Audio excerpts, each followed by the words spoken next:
Un encuentro con su palabra, porque secase la hierba, marchitase la flor, mas la palabra de Dios permanece para siempre.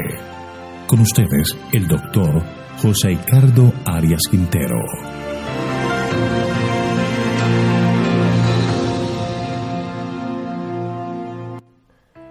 Vamos a estudiar el libro Segundo de Reyes, el capítulo 3, Reinado de Joram de Israel. Voy a invitarte para que oremos. Eterno y bondadoso Dios, alabado, glorificado y exaltado sea tu santo nombre. Gracias, Señor, por todos los cuidados que nos has prodigado. Gracias por proveernos lo necesario para nuestra existencia. Te pedimos hoy que nos llenes nuestro corazón, nuestra mente de sabiduría, de la presencia de tu Espíritu, para que al abrir la Escritura podamos entender el mensaje que tienes para nosotros, que podamos cada día apreciar el don del amor que tú nos ofreces constantemente. Gracias, Padre, por tu paciencia, por tu amor y bondad, pues lo pedimos todo en el nombre de Jesús. Amén. La historia del profeta Elías contiene grandes lecciones espirituales que todavía hoy inspiran a muchos creyentes. Una vez Elías es trasladado del cielo sin ver la muerte, Dios llama a Eliseo en su lugar. Su trabajo profético se desarrollará en Israel, el reino del norte, con sede en Samaria. Está allí para corregir, orientar y aconsejar. Haría bien Israel de prestar atención a la voz del Señor y regresar de la idolatría a la adoración al verdadero Dios. La primera sección de este capítulo son los versículos 1 al 8 y nos muestra a Joram en pie de guerra. Joram era rey de Israel. Leamos los versículos 1 al 3. Joram, hijo de Acab, comenzó a reinar en Samaria sobre Israel en el año 18 de Josafat, rey de Judá. Reinó 12 años. Pero hizo lo malo ante los ojos de Jehová, aunque no como su padre y su madre, pues quitó las estatuas de Baal que su padre había hecho. No obstante, se entregó a los pecados de Jeroboam, hijo de Nabat, que hizo pecar a Israel y no se apartó de ellos. Recordemos un poco esta historia. Recordemos que Acab y Josafat habían hecho una alianza familiar y ambos participaron en una batalla contra Siria en la que Dios les había advertido que no fueran. Josafat, sin embargo, siguió adelante acompañando a Acab en esta batalla, colocando su vida en riesgo. Finalmente Acab muere en esa batalla, dejando el legado de ser uno de los reyes más corruptos que ha existido en Israel. Su hijo Ocosías fue el heredero al trono, pero fue tan malvado que solo reinó 2 años, y como no tenía herederos, el trono pasó a su hermano Joram. El resumen de la vida de este rey fue que hizo lo malo ante los ojos de Jehová. Aunque hay algo positivo, en el tiempo de Joram, la reforma de Elías y Eliseo evidentemente estaban teniendo un notorio efecto. Por eso, cuando se presenta la evaluación de su oscuro reinado, se dice de Joram que no fue como su padre ni su madre, ya que hizo quitar las estatuas de oro que representan esas deidades. Pero finalmente comete pecados comparables con el reinado de Jeroboam. Elena de White hace el siguiente comentario. Como Ocosías no tenía hijos, le sucedió Joram su hermano, quien reinó sobre las 10 tribus por 12 años, durante los cuales vivía todavía su madre Jezabel, y continuó ejerciendo su mala influencia sobre los asuntos de la nación. Muchos del pueblo seguían practicando costumbres idólatras. Libro Profetas y Reyes, página 158. Aquí se nos dice que Jezabel aún ejercía una influencia malévola sobre el reino de Israel.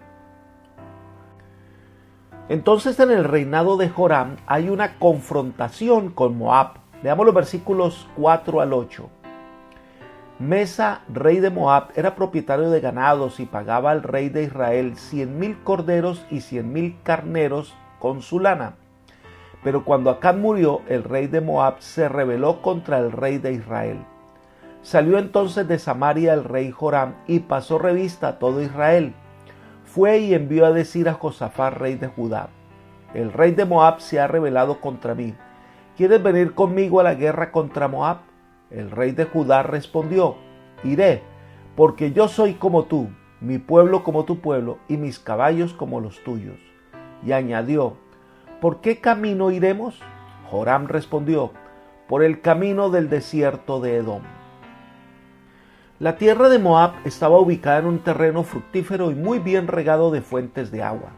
El rey de Moab de aquellos tiempos puede compararse con un moderno jeque árabe, cuya riqueza es estimada por la magnitud de sus rebaños y el número de su ganado. En documentos arqueológicos, como la piedra de Moab, presenta claramente el tipo de opresión que ejercieron los reyes de Israel, Omri y Acab, sobre Moab, pagando tributos en especie a Israel. La muerte de Acab y la enfermedad de Ocosías fueron la oportunidad para que Moab se rebelara. Moab no solo recuperó su soberanía, sino que tomó algunas ciudades israelitas y mató a muchos hebreos. Al matar a los hebreos, según la piedra moabita, estaba pagando una promesa al dios Quemos. Entonces Joram se dispone a recuperar la tierra de Moab para hacer dominio israelita e invita entonces a Josafat, el rey de Judá. El rey de Judá aceptó, como lo había hecho en el pasado, acompañar a Israel ahora en su lucha contra Moab. No se menciona la complacencia de Josafat para acompañar a Joram, pero quizás se debió a que Joram se había mostrado menos inclinado a seguir el mal camino que su padre Acab y porque había eliminado las imágenes de Baal. Probablemente las dos naciones estaban aún ligadas por los términos de su alianza previa, pues todavía después de la muerte de Acab, Josafat se unió con Ocosías en la empresa de construir naves en Esión-Geber para comerciar con el extranjero. Entonces, al parecer, Josafat pregunta: ¿por qué camino iremos? Habían dos formas en que los reyes podían atacar a Moab. Una era cruzar el Jordán y atacar a Moab desde el norte. Este podía ser el ataque más directo, pero las defensas más fuertes de Moab estaban en su límite norte, pues era el más expuesto al ataque del enemigo. Además, si el ataque procediera del norte, los aliados podían quedar expuestos al ataque de los sirios por su retaguardia. La otra ruta podía ser desde el sur, rodeando el extremo meridional del Mar Muerto. Esta era una ruta más larga y difícil, pero podían atacar a Moab en un punto más vulnerable y contar además con Edom, entonces aliado de Judá. Y es Josafat o Joram quien responde que era mejor tomar el camino del desierto, es decir, por el camino del sur, llegando a Moab, donde era más vulnerable. La siguiente sección de este capítulo son los versículos 9 al 14, y es la sección donde buscan a un profeta de Jehová.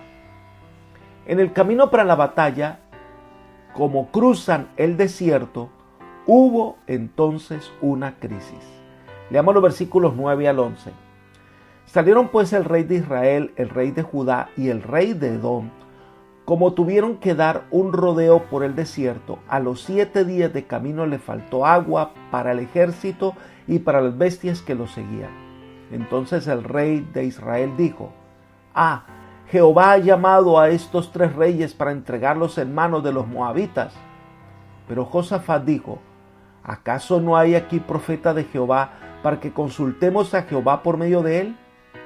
Uno de los siervos del rey de Israel dijo: aquí está Eliseo, hijo de Safat, que servía a Elías. Es interesante que en el camino hacia la batalla contra Moab se menciona el rey de Israel, el rey de Judá, pero aparece un nuevo rey, el rey de Edom. Este quizás era un rey vasallo al servicio de Josafat. Las condiciones imperantes en la región inhóspita, desolada por la cual pasaron eran tales que evidentemente no pudieron tomar un camino directo hacia su destino, sino tuvieron que hacer un desvío en busca de un camino más favorable que pudieran encontrar. Era un camino difícil, llevaban 7 días, pero eran grandes las dificultades del viaje. Las condiciones climáticas probablemente les eran adversas y evidentemente la marcha era lenta. En una empresa tal podían fracasar aún los planes mejor trazados. La numerosa cantidad de personas era una desventaja a causa del terreno que debían atravesar, y la misma magnitud del ejército agravaba sus sufrimientos y aumentaba sus penalidades. Sin duda, habían elegido un camino donde esperaban encontrar la mayor cantidad posible de agua, pero aún los arroyos que normalmente se esperaba que corriesen podían secarse en esa árida región. Así que estaban pasando dificultades. Sin más, el rey de Israel, es decir, Joram, culpa a Dios, diciendo: Jehová ha llamado a estos 3 reyes para entregarlos en manos de los moabitas. Estaban desanimados y descorazonados. Delante de Dios estaban las huestes de Moab, ahora tal vez prevenidas, alertas, en plena posesión de sus recursos y listas para el ataque. A Joram le parecía desesperada la situación y estuvo listo para acusar al Señor de haber reunido los ejércitos de 3 naciones para entregarlos en manos de Moab. La verdadera fe en Dios nunca cede ante la desesperación, pero Joram no había aprendido las lecciones del significado de la fe y no conocía bien a Dios. La incredulidad no tiene recursos para una hora de dificultad como esa, ni consuelo para los dolientes, ni fortaleza para los desanimados. Es aquí donde aparece Josafat, que tenía otra perspectiva de vida, que había aprendido a confiar en el Señor, y entonces preguntó si había un profeta de Jehová para poder consultarle. La situación era extrema y se necesitaba la voz de un profeta del Señor para que le mostrara una posible solución, o si seguían con el aval divino avanzando contra Moab. Toda persona puede orar y consultar al Señor, pero Él determina la manera en que dará su respuesta. En su sabiduría y providencia, Dios ha elegido dar mensajes de luz, vida y esperanza a los suyos mediante sus mensajeros, los profetas. Para el que quiera escuchar esos mensajes, se abre un camino de luz y alegría. Para el que rehúsa prestarles atención, tan solo hay oscuridad, derrota y desesperación. Ante la pregunta que se ha planteado, uno de los siervos del rey dijo que en este territorio estaba Eliseo, el profeta que Dios había levantado en vez de Elías.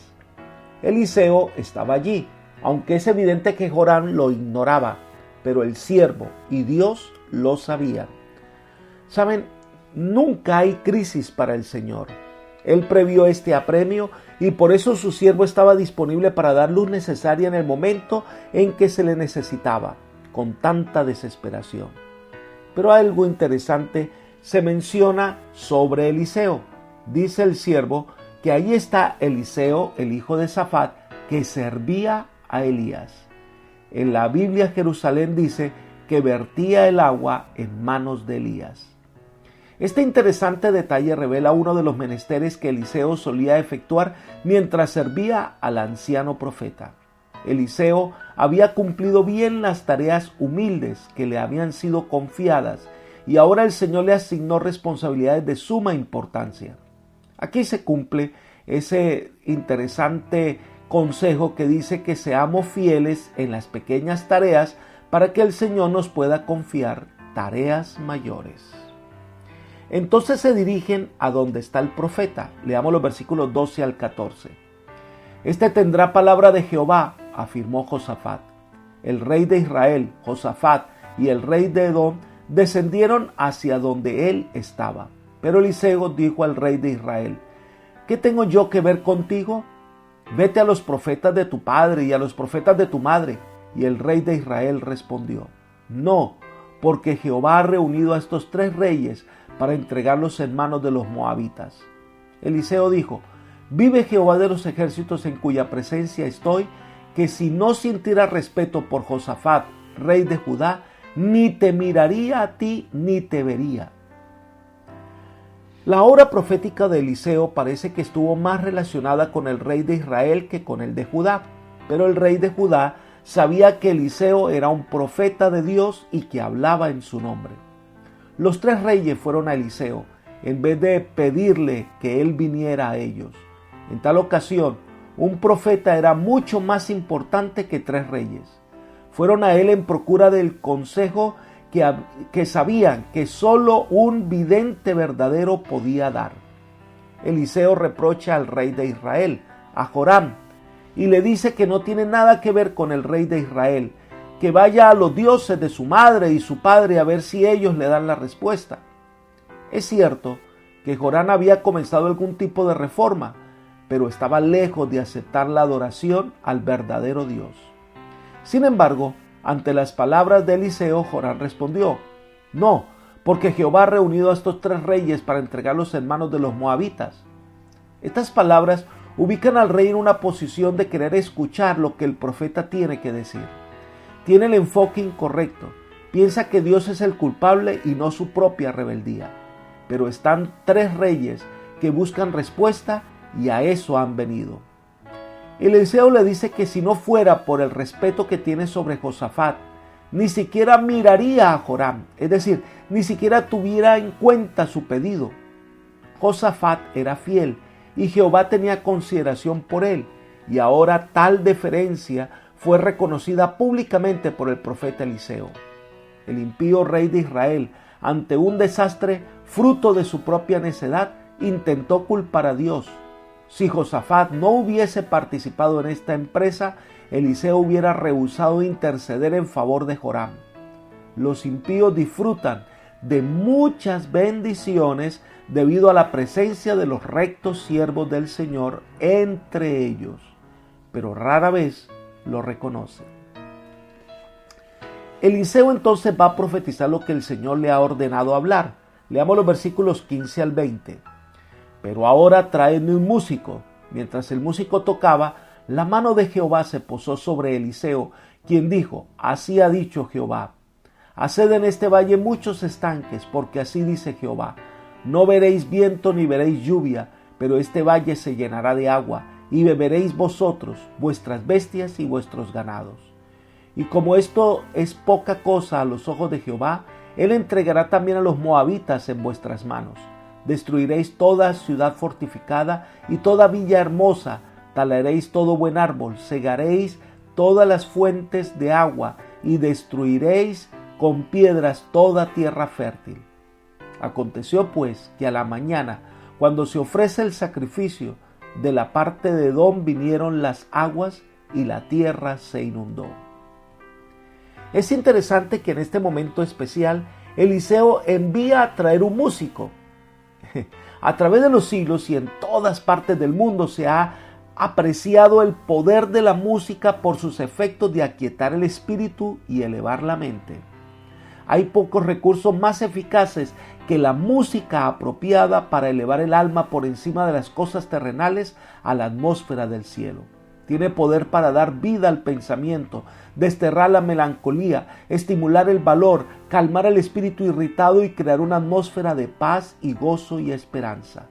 Si se cantaran más himnos sagrados en el hogar, el taller o la escuela, los hijos de Dios se unirían más entre sí y se acercarían más a Dios. Entonces el profeta les ordena hacer estanques.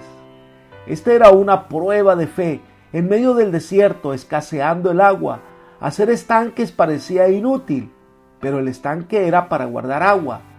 El poder de Dios es capaz de hacer brotar arroyos en el desierto y de hacer florecer la soledad como un rosal. Así también, cuando se permite que el Espíritu de Dios penetre en el corazón, la vida que una vez fue estéril fructificará en obras de amor. El profeta, hablando en nombre del Señor, les dice lo que va a ocurrir. No tiene que ver con el viento, no tiene que ver con las lluvias, pero habrá suficiente agua para llenar esos estanques y dar de beber a los hombres o a las bestias. Las cosas imposibles para el ser humano son nada para el Señor. El recibir agua será considerado por Israel como un milagro bastante grande en sí mismo, pero Dios quería ir más lejos y hacer que el agua cumpliera un doble propósito: salvar la vida de los israelitas y proporcionarles un medio para derrotar en forma notable a su enemigo.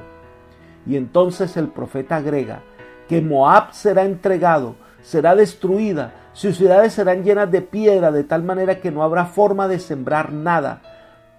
Entonces dice la Escritura que los reyes regresaron e hicieron lo que pidió el profeta.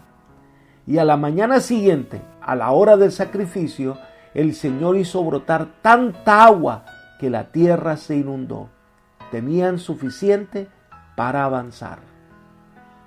La última sección de este capítulo son los versículos 21 al 27 y es la derrota y la huida de Moab. Una visión equivocada de lo que está pasando lo podemos mirar en los versículos 21 al 23. Leamos. Al enterarse todos los de Moab que los reyes subían para pelear contra ellos, se juntaron desde los que apenas podían ceñir armadura en adelante y se pusieron en la frontera. Cuando se levantaron por la mañana y brilló el sol sobre las aguas, vieron los de Moab desde lejos las aguas rojas como sangre y dijeron: esto es sangre derramada a espada. Los reyes se han vuelto uno contra otro y cada uno ha dado muerte a su compañero. Con que Moab al botín. La historia retrocede un poco para explicar que cuando Israel, Judá y Edom se habían unido en la batalla, Moab reclutó a todos los varones aptos para aportar armas y salir a defender su territorio. Pero algo pasó que confundieron lo que estaba pasando en el campamento de los tres reyes. Ellos vieron a la distancia que ellos estaban rodeados de agua, pero en vez de ver agua cristalina, lo que vieron fue agua enrojecida e interpretaron que algo había pasado en el campamento. Quizás Edom los había traicionado y se habían dado muerte al ejército de Israel. Así que gritan: ¡vamos por el botín!, creyendo que sus enemigos se habían destruido mutuamente. Los moabitas avanzaron deseosos de recoger despojos. Probablemente ya no eran más un ejército disciplinado, sino una turba alborotada y desordenada que solo esperaba en despojar a los cadáveres. Pero cuando llegaron al campamento de Israel, otra fue la realidad. Versículos 24 y 25. Pero cuando llegaron al campamento de Israel, se levantaron los israelitas y atacaron a los de Moab, los cuales huyeron ante ellos. Entonces los persiguieron, mataron a los de Moab, asolaron las ciudades y en todas las tierras fértiles echó cada uno su piedra y la llenaron. Cegaron también todas las fuentes de las aguas y derribaron todos los buenos árboles. Solo quedó en pie la ciudad de Kir Hareset, pero los honderos la rodearon y la destruyeron. Como no estaban preparados para la batalla, los moabitas cayeron como presa fácil frente a sus enemigos. Ante una resistencia pequeña o nula, avanzaron las fuerzas aliadas, teniendo delante de sí toda la tierra de Moab a su disposición. Fue una derrota aplastante que sufrió Moab. Ni sus ciudades amuralladas pudieron resistir el avance de sus enemigos. Destruyeron esas ciudades. Las tierras cultivadas las llenaron de piedras para que no pudieran volver a sembrar allí. Solo quedó en pie Kir Hareset, una ciudad ubicada en una posición estratégica en la altiplanicie, inmediatamente al este de la parte meridional del Mar Muerto, que controlaba la ruta comercial al Mar Rojo. Se creía que la fortaleza era virtualmente inexpugnable, pero aún allí llegaron a hacer daño. Es evidente que los honderos encontraron posiciones en las montañas que rodearon la ciudad y donde pudieron arrojarle piedras hasta destruirla. El rey de Moab se ve derrotado y muestra su crueldad. Versículos 26 y 27. Cuando el rey de Moab vio que lo vencía en la batalla, tomó consigo 700 hombres que manejaban espada para atacar al rey de Edom, pero no pudieron hacerlo. Entonces tomó a su primogénito que había de reinar en su lugar y lo sacrificó en holocausto sobre el muro. Esto provocó tan gran enojo contra Israel que se alejaron de allí y regresaron a su tierra. El rey de Moab trató de arremeter contra Edom para abrir una brecha y poder escapar o tratar de reagruparse para ganar la batalla. Juntó 700 hombres fuertes y hábiles, pero no logró nada. Viéndose perdido, hizo algo terrible. el rey de Moab ofreció al heredero al trono como sacrificio, indudablemente en un esfuerzo para apaciguar, según él creía, a Quemos, el dios nacional. Esperaba que con ese sacrificio lograría el favor de Quemos y su ayuda contra los atacantes. Los sacrificios humanos eran una de las abominaciones de las religiones de Palestina. Esto produjo una indignación en todos los que observaban ese sacrificio, ya que se hizo a la vista de todo el ejército israelita. La naturaleza exacta de ese enojo o indignación contra Israel no se describe y no se revelan los detalles de la forma en que influyó contra los israelitas. No podemos saber con seguridad si el asedio terminó debido a que aumentó la resistencia de los defensores, inspirada por el sacrificio extremo de parte de su rey, o si el gran enojo se hizo sentir en alguna otra forma. Los sitiadores renunciaron a sus esfuerzos para tomar la ciudad, la dejaron con el rey y sus defensores, mientras regresaban a sus países sin haber logrado su propósito pleno, pero con la recompensa de una victoria considerable. Apreciados amigos y hermanos, Dios puede hacer cosas que para el hombre pueden parecer imposibles, pero Él espera que nosotros aprendamos a confiar en Él y le obedezcamos sin cuestionar sus directrices. Que aprendamos que Dios es amor y que desea lo mejor para nosotros. Entonces, es tiempo de buscar al Señor. Es tiempo de permitir que Él dirija nuestros asuntos y que traiga paz a nuestro corazón. Que el Señor hoy te bendiga y te guíe por sendas de amor y justicia. Es mi oración. Amén.